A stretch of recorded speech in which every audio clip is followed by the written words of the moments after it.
the latest military news update. This is AFP Community News, hosted by Rofh Suzon every 12 noon, Mondays to Fridays. Only here on DWDD Armed Forces Radio. One AFP for a stronger Philippines.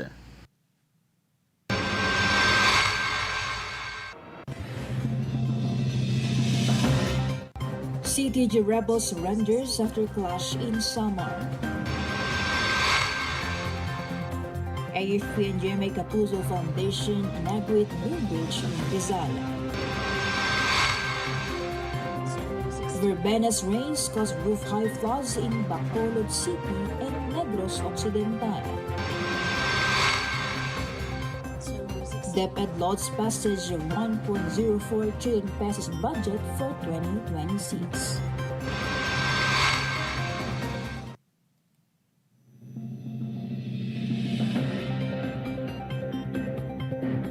Hello to everyone, especially to our troops at Camp Emilio Ginaldo in Quezon City.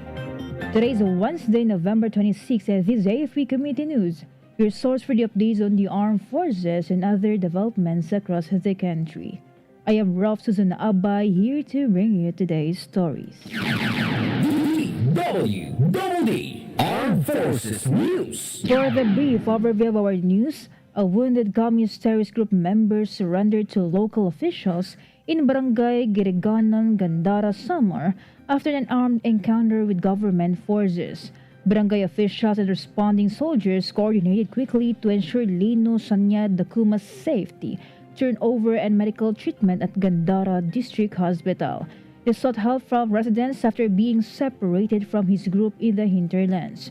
The 801st Infantry Brigade urged the remaining CTG members to lay down their arms and choose peace.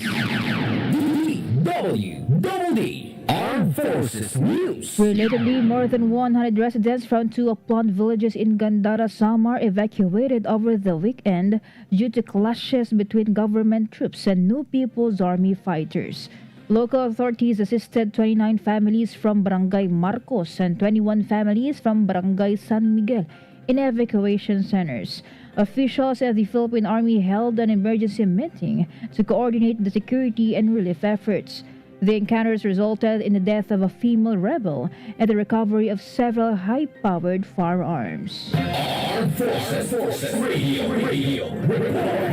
And now on the other line, let's hear more from Shaira regarding AFP denies claims of military junta plot.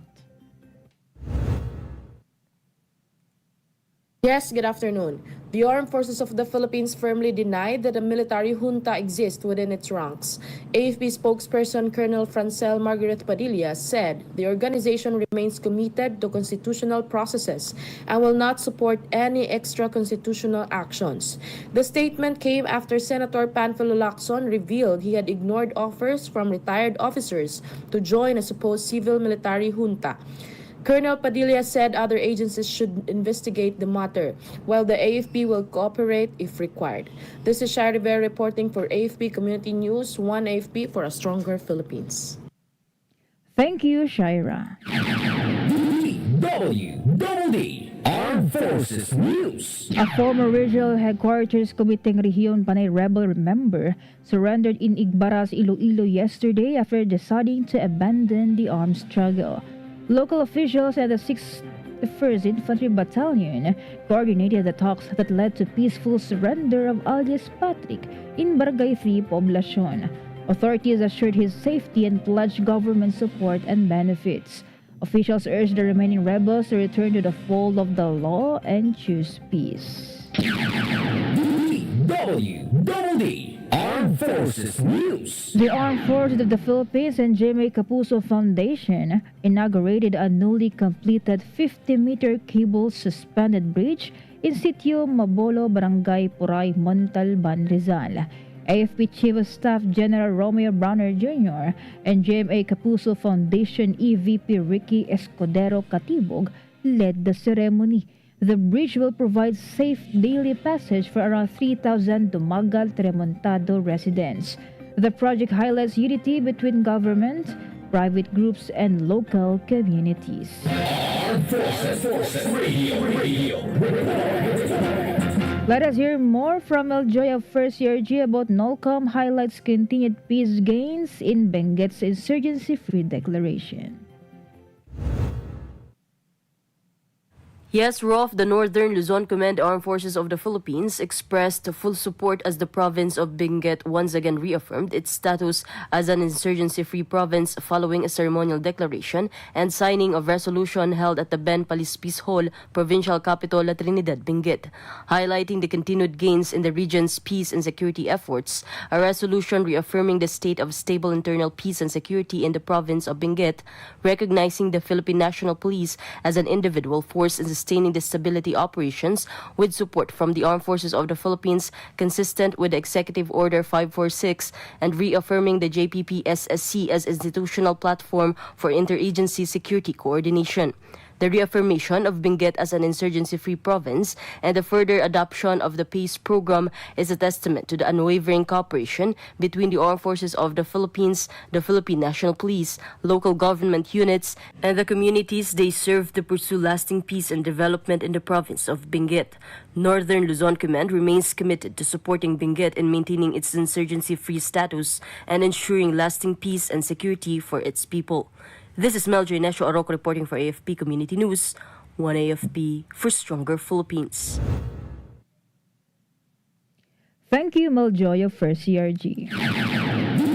DWDD Armed Forces News. The Philippine Navy reported monitoring 30 China Coast Guard and PLA Navy ships in several West Philippine Sea features as of Monday. Vessels were seen near Baho de Masinloc, Ayungin Shoal, Escola Shoal in Pag-asa Island. Rear Admiral Roy V. Trinidad said no aggressive actions were recorded, though the continued presence remains a concern. Authorities expect vessel numbers to decline as tropical cyclone Verbena passes through the area. DWDD National News. For our weather update, Tropical Storm Verbena has strengthened as it travels west-northwest over the Philippine Sea. Signal number 2 remains in effect over the Calamian Islands and the extreme northern portion of mainland Palawan, while signal number 1 is raised over Occidental Mindoro and the northern and central areas of Palawan, including the Cuyo and Kalayaan Islands. Pag-asa said the storm center was located approximately 130 kilometers west of Coron, Palawan, moving west-northwest at 25 kilometers per hour, with maximum sustained winds of 85 kilometers per hour and gusts reaching up to 105 kilometers per hour. Verbena is expected to continue west-northwest over the West Philippine Sea, pass north of the Kalayaan Islands, exit the Philippine Area of Responsibility on Thursday morning. Armed Forces Radio. From our report on the ground, let us hear the report of Jai about 203rd Infantry Brigade joins agricultural aid distribution in Oriental Mindoro.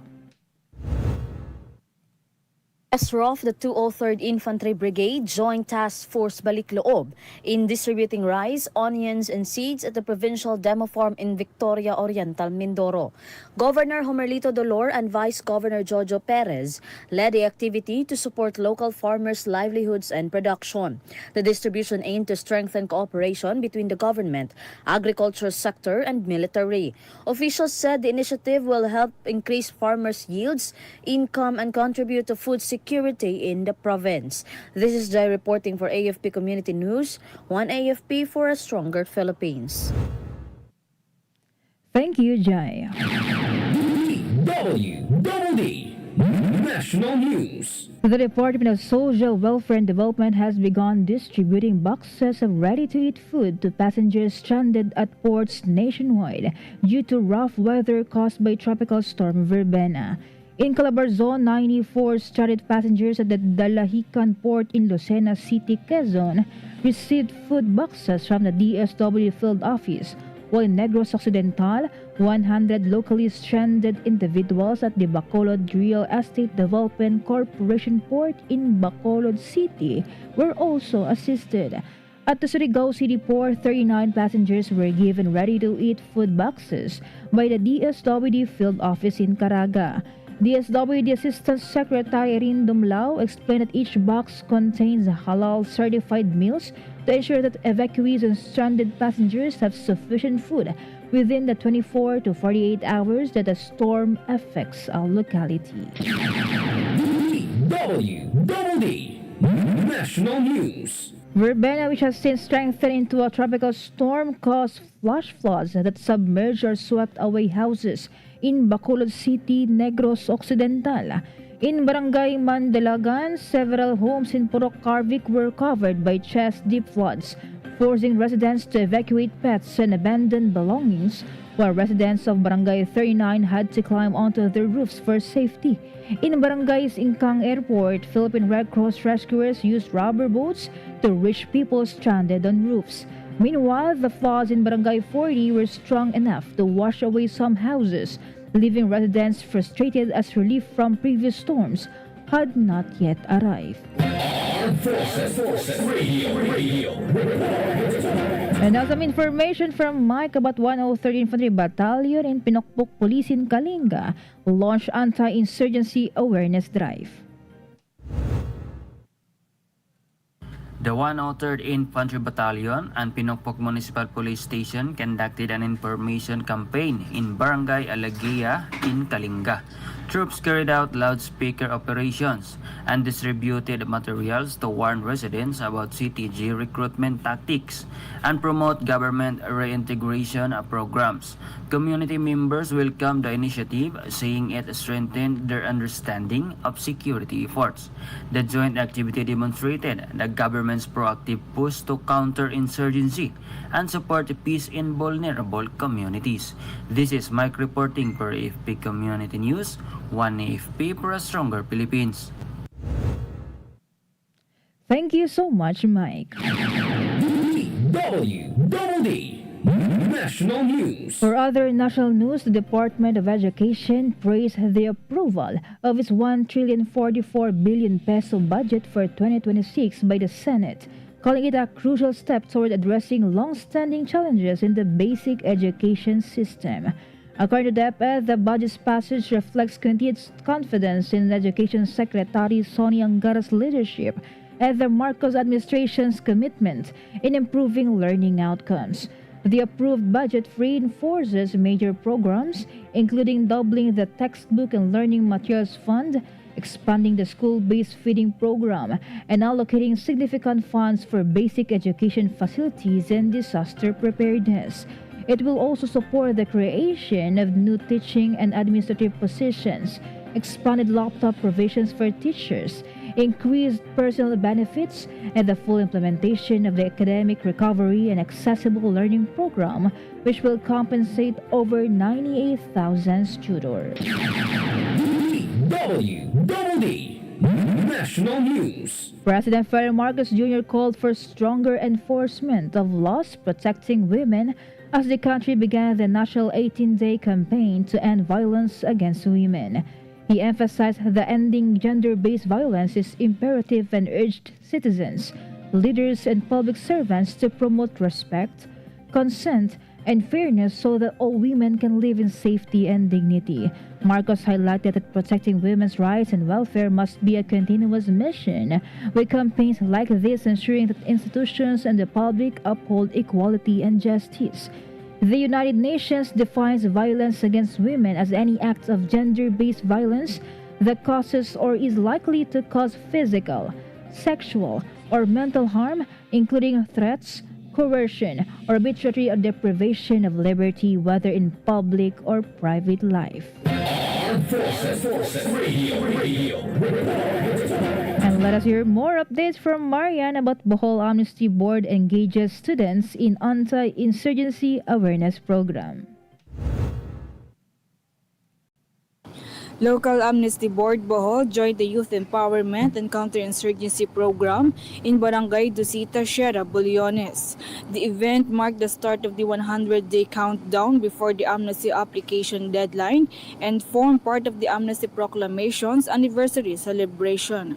Around 150 senior high school students attended a symposium that explained the role of the local Amnesty Board and the effects of insurgency on communities.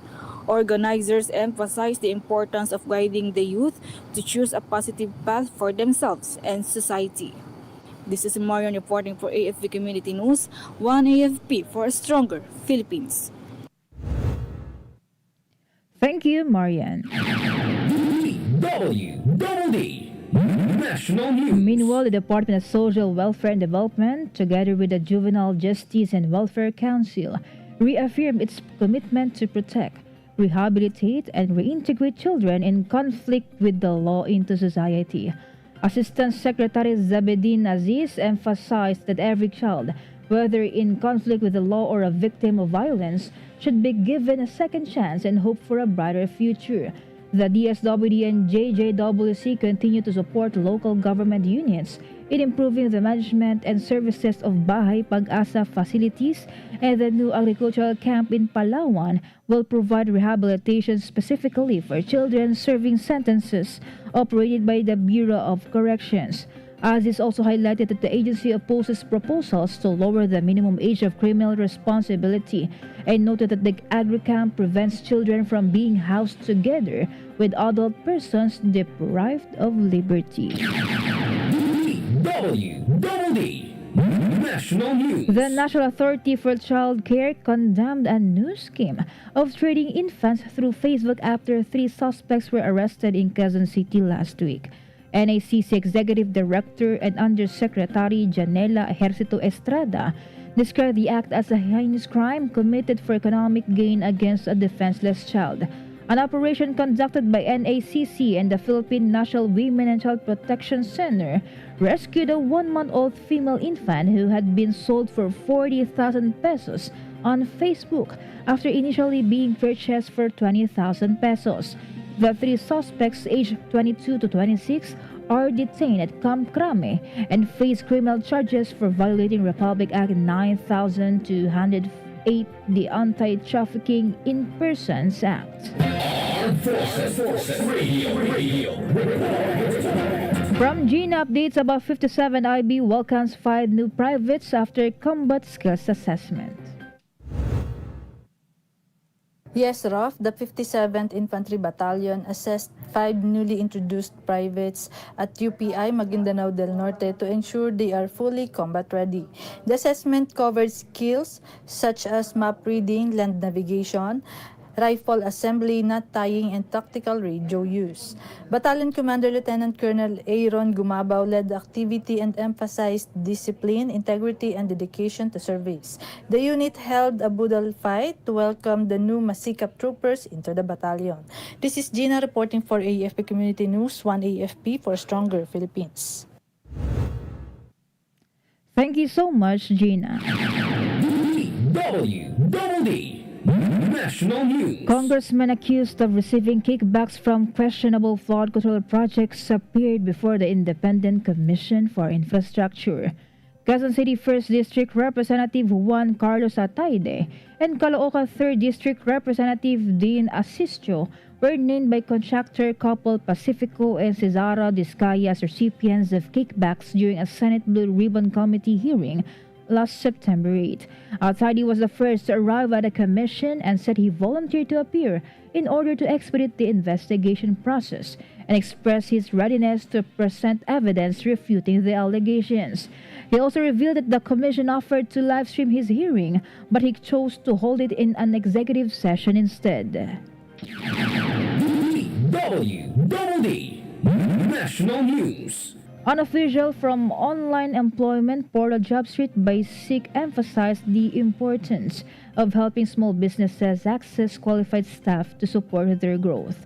Donna Maharocon, the JobStreet by SEEK's managing director, noted that micro, small, and medium enterprises make up approximately 99.5% of all firms in the country, with microenterprises accounting for about 90%. She explained that the large number of micro businesses creates a high demand for employees which they struggle to meet due to limited access to legitimate hiring platforms, and JobStreet aims to make hiring simple, faster, and safer while verifying both businesses and applicants. Morocco also highlighted the need to provide training for MSMEs to ensure they remain competitive with larger firms, particularly in adapting to technological advancements. Armed Forces Radio.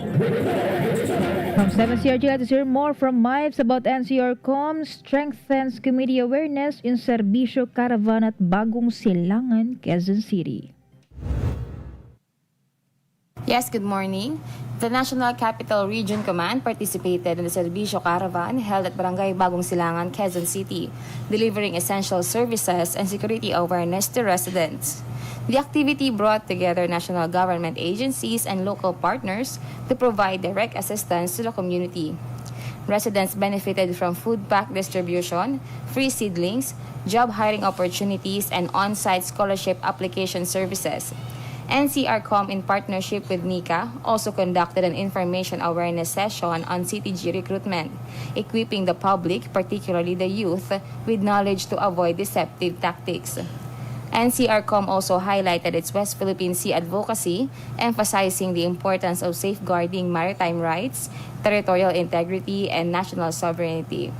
The activity reinforced the government's commitment to empowering communities through accessible services, security awareness, and unified efforts toward peace and development. This is Mabes Umaga reporting for AFP Community News. One AFP for stronger Philippines. Thank you, Miles from 7CRG. DWDD National News. Trainers in the fields of agriculture and culinary were named Idols ng TESDA, an annual recognition that honors technical and vocational graduates who have achieved outstanding success in their careers. The Technical Education and Skills Development Authority noted that the support of these idols helps strengthen technical vocational education and training programs and ensures they remain relevant to industry needs. Isabelito Carpio, an agricultural trainer, won the national title in the wage-employed category, while culinary educator Mary Rose Gemma Rodriguez claimed the top spot in the self-employed category, with each receiving 30,000 pesos from TESDA. The first and second runner-up were awarded 25,000 pesos and 20,000 pesos respectively, and TESDA Secretary Jose Francisco Benitez highlighted that the winners not only generate employment for others but also contribute to local development and inspire the next generation. DWDD Armed Forces News. As that concludes today's broadcast, and thank you for tuning in, especially to our audience on AFP Radio, the DWDD's Facebook page. Be sure to join and catch us again tomorrow for more stories and updates, same time and same station.